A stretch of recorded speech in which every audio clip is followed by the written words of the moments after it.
এতক্ষণে বাবা ভোলানাথ বলছে, পার্বতী পার্বতী শোনো পার্বতী, আজ হর পার্বতী মিলিয়া দুইজন এই কৈলাস ত্যাগ করে চলো ওই পৃথিবীতে করিব গমন। আর ভক্তরা কিভাবে করে আমাদের পূজা অর্জন সেই দৃশ্য দেখে দুরাপনায়ন আর ভক্তের বড় বাঞ্ছা করিব। উত্তম প্রস্তাব জগন্নাথ, আমারও অনেক দিনের ইচ্ছা ছিল তোমার সাথে ঘুরে ঘুরে পৃথিবীর ভক্তদের ভক্তি প্রেম দেখবো আর তাদের করবো, কিন্তু নাথ আমরা যদি দুইজন কৈলাস ত্যাগ করি ওই পৃথিবীতে করি গমন, তাহলে কি করবে কৈলাস রক্ষণ? হাসালে হাসালে পার্বতী, সত্যি তুমি হাসালে আমাকে। বলি তার জন্য চিন্তার কি আছে? কৈলাসের নন্দী আছে, ভৃঙ্গি আছে, আর আছে গজানন সোনানন, তারাই তো করবে কৈলাস রক্ষণ। পার্বতী আর বিলম্বে নাই প্রয়োজন, আমি এক্ষুনি ওই পৃথিবীতে করিব গমন।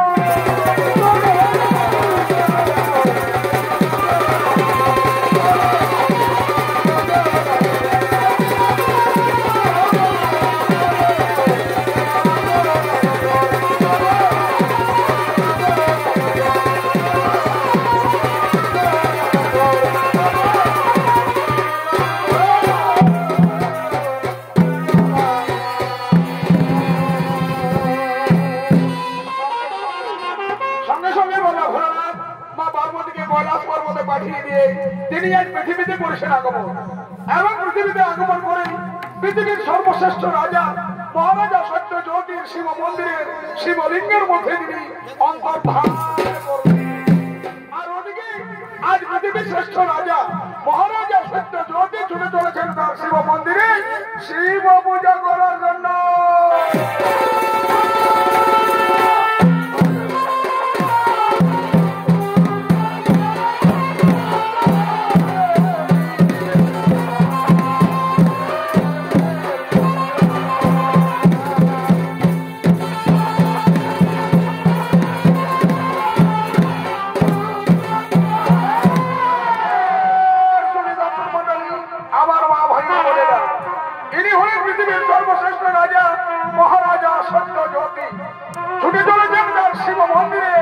শিব পূজা করার জন্য। আর এই মহারাজা সত্য জ্যোতির ভূমিকায় আলোক উদ্ভাসিত রঙ্গমঞ্চে যিনি ছড়িত পরিবেশন করে দেখাবে, ইনি হলেন স্বর্গীয় পদ্মশ্রী নেপাল বাহাদুর ভ্রাতুষ্পুত্র নৃত্যশিল্পী সত্যজিৎ বাহাদুর।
যন্ত্রণায় আমার প্রাণ দয়াল ঠাকুর, আজ তোমার দর্শনে আমি ধন্য হয়েছি ঠাকুর। শক্তি শক্তি সার্থক হলো আমার। আজ আমি বড় ভাগ্যবান। অপদার্থ তোর জন্য আমার যেতে বসেছে প্রাণ, আর তুই কিনা বলছিস আমি বড় ভাগ্যবান? না না না না না না না, তুই ভাগ্যহীন। আমি তোমার অভিশাপ দিচ্ছি।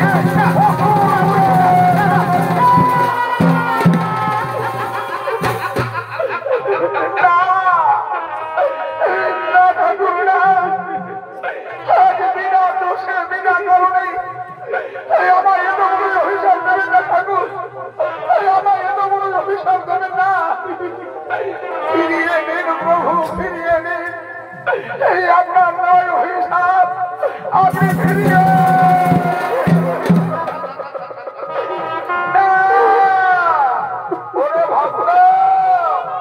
হয় না। একবার যখন আমি মুখ থেকে ভাগ্য বের করেছি তখন অভিশাপ হবে। তোমাকে তোমাকে অসুর বলে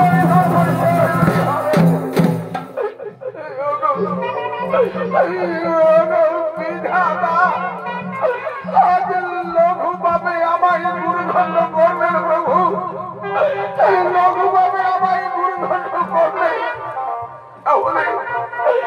তাহলে বলে দিন প্রভু, সত্যি যদি আমায় অসুর কুলে জন্ম দিতে হয় তাহলে আমি কেমন করে মুক্তি পাবো সেই অসুর?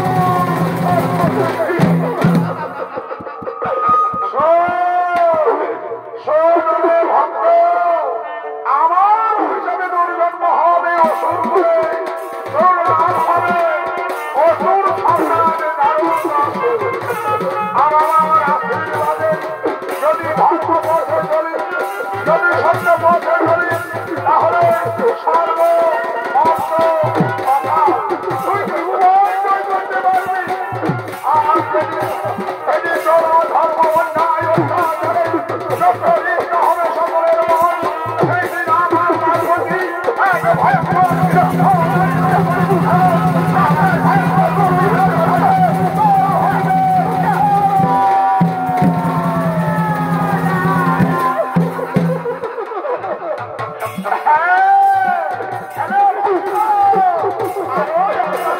মনে রাখছি।